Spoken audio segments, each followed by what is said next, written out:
நவராத்திரினா என்ன? 9 ராத்திரியிலே 9 விதமான அலங்காரங்களில் நம்ம அம்பிகையை வழிபடும் நாட்களாகும்.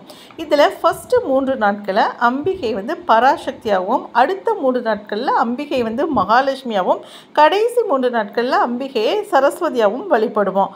இன்றைக்கி 4வது நாள். இந்த 4வது நாளில் அம்பிகையை வந்து மகாலட்சுமியாக நம்ம அலங்காரம் பண்ண போகிறோம். என்ன அலங்காரம் பண்ணணும் அப்படின்னா, மகாலட்சுமி சிம்மாசனத்தில் அமர்ந்த கோலத்தில் அலங்காரம் செய்வோம். 5 வயது சிறுமியை ரோகிணியாக நினச்சி நம்ம பூஜை பண்ணக்கூடிய நாள். இன்றைக்கி என்ன தீதி அப்படின்னு பார்த்திங்கன்னா, சதுர்த்ததி தீதி. என்ன மாதிரியான கோலம் போடணும் அப்படின்னு பார்த்திங்கன்னா, அட்சதை கோலம் போடணும்.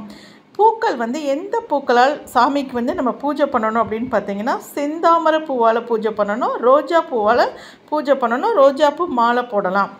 இப்போது இப்போ நம்ம சாமி கும்பிட்றதுக்கு என்னெல்லாம் நெய்வேத்தியம் பண்ணணும் அப்படின்னு பார்த்திங்கன்னா, நெய்யால் யூஸ் பண்ணக்கூடிய எல்லா பொருளும், அதாவது பால் பாயாசம், அவல் பாயாசம், இந்த மாதிரி நம்ம ரெடி பண்ணி நெய்வேத்தியத்துக்கு வச்சுக்கலாம். அப்புறம் கல்கண்டு சாதம் யூஸ் பண்ணிக்கலாம். பட்டாணி சுண்டல்லாம் நம்ம ரெடி பண்ணி வச்சுக்கலாம். அவல் பாயாசத்தில் நல்ல நெய் நிறையா ஊற்றி பாலும் ஊற்றி நம்ம செஞ்சுக்கலாம்.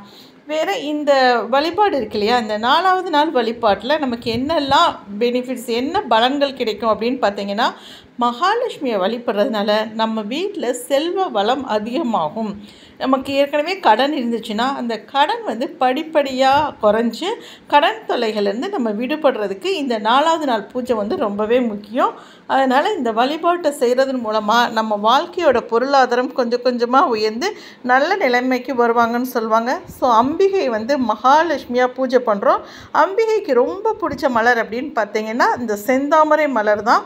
இந்த தாமரைப்பூ எவ்வளோ கிடைச்சாலும் அதால் அலங்காரம் பண்ணும்போது அம்பிகையோட மனசு வந்து அவ்வளோ சந்தோஷப்படும்னு சொல்லுவாங்க.